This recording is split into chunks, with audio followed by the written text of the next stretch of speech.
हसन नाज़रीन, आप देख रहे हैं स्पीक्स। पाकिस्तान सुपर लीग का सीजन 9 शुरू होने जा रहा है। ड्राफ्ट होगा 13 दिसंबर को। तमाम टीमों के प्लेयर्स रिटेंशन और जो ट्रेड लिस्ट है वो मुकम्मल हो चुकी है। आज बात करेंगे पेशावर ज़ालमी की टीम पर कि पेशावर ज़ालमी ने कौन से प्लेयर रिलीज किए हैं, कौन से प्लेयर रिटेन किए हैं। और पेशावर ज़ालमी की इंटरेस्टिंग बात यह है कि पेशावर ज़ालमी ने भी लाहौर कलंदर की तरह कोई प्लेयर ट्रेड नहीं किया। आज करेंगे इसी सब पर बात।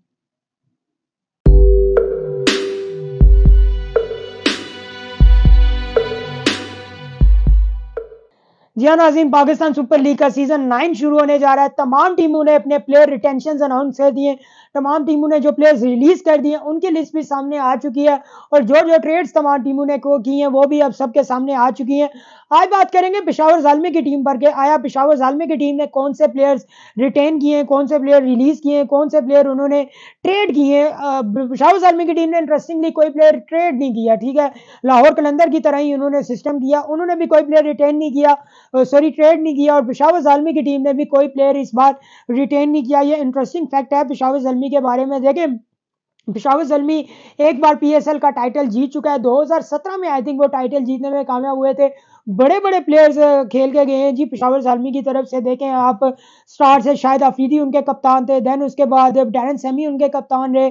डैरन सेमी अब उनके कोचिंग सेटअप में मौजूद हैं। देन उसके बाद शकीबुल हसन, तमीम इकबाल, शॉन टैट, बड़े बड़े दुनिया के प्लेयर, पाकिस्तान के बड़े बड़े प्लेयर लाइक मोहम्मद हफीज़ इस टीम में खेले। देन उसके बाद वहाब रियाज जो रिसेंटली पाकिस्तान टीम के चीफ सेलेक्टर हैं वो भी पेशावर ज़ालमी के लिए खेलते रहे। तो पेशावर ज़ालमी एक बड़ा लॉट ज़रूर है पाकिस्तान सुपर लीग का। देखिए, पेशावर ज़ालमी के जो ऑनर हैं जावेद अफरीदी, उन्होंने कुछ दिन पहले ट्वीट किया कि अब कोई इफ एंड बट्स बाकी नहीं है, पेशावर ज़ालमी के मैचेस पेशावर में ही कराए जाएं। तो आया पाकिस्तान क्रिकेट बोर्ड पेशावर ज़ालमी के मैचेस पेशावर में करवाने में कामयाब होता है या नहीं, क्योंकि फ्रेंचाइज का प्रेशर तो है। वो लास्ट ईयर भी चाहते थे लेकिन लास्ट ईयर ऐसा पॉसिबल नहीं हो सका। लेकिन इस बार let's see Pakistan cricket board इस हवाले से क्या एक इकदाम करता है और पेशावर ज़ालमी का यह मुतालबा किस हद तक एंटरटेन किया जाता है। यह बहुत इंटरेस्टिंग चीज़ होगी, देखने के हवाले से होगी ये चीज़। लेकिन अगर हम रिटेंशन वाइज आगे पेशावर ज़ालमी की टीम को देखना शुरू करें, जो 8 प्लेयर्स पेशावर ज़ालमी की टीम ने रिटेन किए और किन किन कैटेगरीज में किए हैं, तो सबसे पहले पेशावर ज़ालमी ने प्लैटिनम कैटेगरी में अपने कप्तान बाबर आजम को रिटेन किया। बाबर आजम इससे पहले पाकिस्तान टीम के भी कप्तान थे, लेकिन वर्ल्ड कप के बाद बाबर आजम ने T20, ODI और टेस्ट फॉर्मेट से रिटायरमेंट अनाउंस कर दी है कैप्टनशिप से। लेकिन वो क्रिकेट से रिटायर नहीं हुए। मैं फर्क जज्बात में कुछ ज़्यादा ही किया गया। लेकिन बाबर आजम अब पेशावर ज़ालमी के ही सिर्फ कप्तान हैं। तो पेशावर ज़ालमी की कप्तानी में लास्ट ईयर उन्होंने अच्छा परफॉर्म ज़रूर किया। पेशावर ज़ालमी प्ले ऑफ तक गया, लेकिन एलिमिनेटर में लाहौर कलंदर से हार गए थे। लेकिन लेट्स सी लाहौर का पेशावर ज़ालमी इस बार कैसा परफॉर्म करता है। तो Babar Azam last year second highest run scorer थे। अपनी परफॉर्मेंस तो बाबर आजम की होती है अच्छी, है ना। तो लेट्स सी वो इस बार अपनी टीम को कितना आगे तक लेके जाते हैं और अपनी टीम कितनी मजबूत सेलेक्ट करवाते हैं और अपनी टीम जो उन्होंने रिटेंशन वाइज सेलेक्ट करवाई है वो कितनी एक स्ट्रॉन्ग है। देन रोमन पावल है, रोमन पावल प्लैटिनम प्लेयर है। ये लास्ट ईयर पेशावर ज़ालमी के साथ थे। देखें, खेले जरूर, पैची परफॉर्मेंसेस थी। एक मैच में कराची के अगेंस्ट आई थिंक इन्होंने बड़ा परफॉर्म किया था जो मैच पिंडी में खेला गया था। लेकिन उसके अलावा आई थिंक रोमन पावल की मुझे तो ऐसा कोई खातर ख्वाह परफॉर्मेंस याद नहीं अभी माइंड में आ रही, शायद किया भी होगा। लेकिन इंटरेस्टिंग थिंग है ये अब प्लैटिनियम कैटेगरी में आ चुके हैं। तो रोमन पावल को इन्होंने रिटेन किया। पिंच हिटर हैं वेस्ट इंडीज के और ऑब्वियसली अवेलेबल भी होते हैं। तो ये प्लेयर रिटेंशन वाइज टीम्स ये भी देखने की कोशिश करती हैं कि कौन सा प्लेयर उनको अवेलेबल होगा मुकम्मल सीजन के लिए। तो प्लैटिनियम की पेशावर ज़ालमी की ये 2 पिक्स हैं, Babar Azam and then Roman पावल। देन जो डायमंड कैटेगरी की पिक है वो है साइम अयूब। साइम अयूब पिछले पीएसएल के सीजन के बाद जिसका उभर के सामने आए हैं, जिसका उन्होंने लास्ट सीजन परफॉर्म किया और तमाम लोगों को अपना गर्विदा बना लिया। और उसके बाद उन्हें अफगानिस्तान के खिलाफ सीरीज में सेलेक्ट किया गया, फिर वो न्यूजीलैंड के खिलाफ सीरीज में सेलेक्ट हुए, अमर्जिंग एशिया कप में नजर आए, रिसेंटली कायद-ए-आज़म ट्रॉफी में उन्होंने जिसका फाइनल में डबल 100 किया एंड देन उसके बाद इस बार उन्हें साइम अयूब को रिटेन किया पेशावर ज़ालमी ने। नंबर 3 पे पेशावर ज़ालमी के लिए वो खेलते हैं और उससे भी लोअर नंबर पे जाके परफॉर्मेंस करने की कैपेबिलिटी रखते हैं। तो साइम अयूब बहुत ज़्यादा इंटरेस्टिंग चॉइस होने जा रहे हैं। लास्ट ईयर तो वो नए नए आए थे और लास्ट ईयर से ज़्यादा इस टाइम वो फॉर्म में नज़र आ रहे हैं। तो लेट्स सी पेशावर ज़ालमी के लिए वो कैसा परफॉर्म करते हैं और इस बार वो डायमंड कैटेगरी में आ चुके हैं। देन TKC डायमंड कैटेगरी में टॉम कोलर कैटमोर, ये टॉप ऑर्डर में एक वाहिद फॉरनर प्लेयर्स नज़र आ रहे हैं पेशावर ज़ालमी की तरफ से। तो ये एक्शन में भी होंगे, लास्ट ईयर भी खेले थे, अच्छा परफॉर्म किया था मुख्तलिफ मौक़ों पे। तो टीकेसी होंगे पेशावर ज़ल्मी की तरफ से। देन उसके बाद मोहम्मद हारिस हैं, मोहम्मद हारिस गोल्ड कैटेगरी में पिक हुए हैं जी। विकेट कीपर भी हैं, गूगल के नाम से जाने जाते हैं, काफ़ी इंटरेस्टिंग प्लेयर हैं, बहुत ज़्यादा शॉट वैरायटी इनके पास भी है। और देखें लास्ट ईयर की एक इंटरेस्टिंग चीज़ थी कि ये पहले एज ए ओपनर खेल रहे थे, लेकिन बाद में इन्हें नंबर 3 पे खिलाया गया, साइम अयूब को ओपनर किया गया, तो इससे ये हुआ कि ये भी परफॉर्म करना शुरू हो गए और साइम अयूब भी परफॉर्म करना शुरू हो गए। तो ये एक वर्सटैलिटी ज़रूर होनी चाहिए कि प्लेयर्स में, कि ये नहीं है कि आपका जो नंबर आ गया आप उसी पे नजर आए।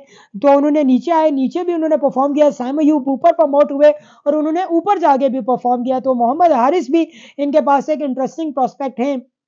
देन उसके बाद ऑलराउंडर कैटेगरी में उन्होंने आमिर जमाल को रिटेन किया है, ये भी गोल्ड कैटेगरी की रिटेंशन है। आमिर जमाल रिसेंटली ऑस्ट्रेलिया के अलावा जो पाकिस्तान टीम सेलेक्ट हुई है, ऑस्ट्रेलिया के दौरे पे पाकिस्तान की टीम गई है, उसमें भी मौजूद हैं, तो आमिर जमाल को सिलेक्ट किया गया। देन उसके बाद खुरम शहजाद हैं, खुरम शहजाद सिल्वर कैटेगरी में सेलेक्ट हुए हैं, रिसेंटली कायद आजम ट्रॉफी में टॉप विकेट टेकर बने हैं खुरम शहजाद। रिसेंटली ऑस्ट्रेलिया के अलावा सीरीज में उन्हें सेलेक्ट भी किया गया, गए हुए भी हैं ऑस्ट्रेलिया में, प्रैक्टिस मैच भी खेल चुके हैं।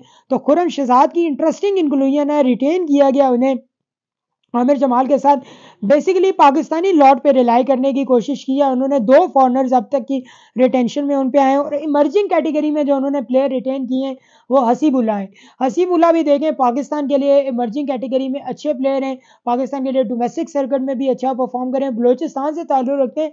देखें इस टीम का पेशावर ज़ल्मी का जो टॉप ऑर्डर का लॉट है ना, इस्लामाबाद यूनाइटेड से बिल्कुल अपोजिट नजर आ रहा है। लाइक इस्लामाबाद यूनाइटेड में जो उनका टॉप ऑर्डर है वो बहुत सारे फॉरनर्स पे रिलाई कर रहा है, लेकिन यहाँ पे अगर आप टॉप ऑर्डर देखना शुरू करेंगे तो आपको बाबर आजम नजर आएंगे, साइम अयूब नजर आएंगे, मोहम्मद हारिस नजर आएंगे और हसीबुल्ला नजर आएंगे। यानी जो टॉप 4 प्लेयर्स हैं पेशावर ज़ल्मी के लिए वो पाकिस्तानी लॉट है।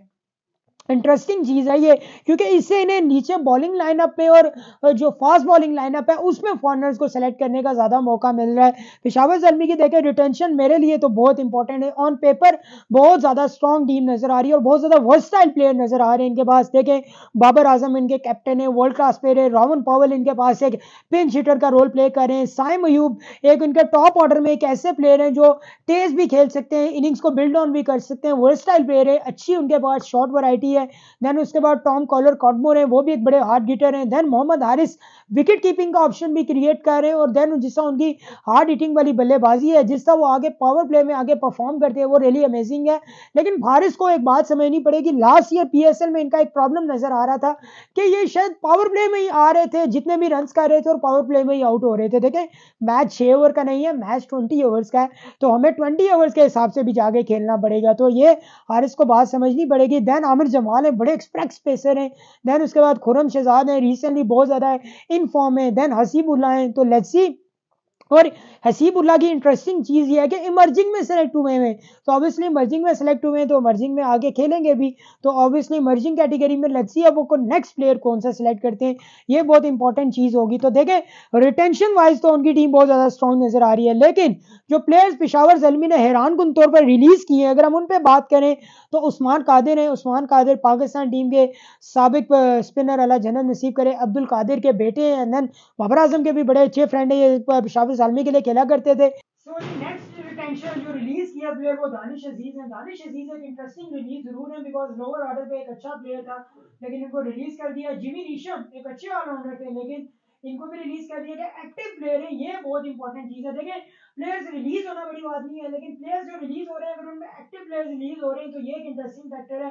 तो जिमी नीशम को भी रिलीज किया गया, देन बनुका राजा पाक्से को रिलीज किया गया, अजमतुल्लाह उमर से इनके रिलेटेड मुझे काफी इंटरेस्टिंग सिनेरियो नजर आया कि इनको क्यों रिलीज किया गया, अच्छी परफॉर्मेंस थी इनकी लास्ट ईयर, लेकिन लेट्स सी इन्हें दोबारा पिक किया जाता है या नहीं।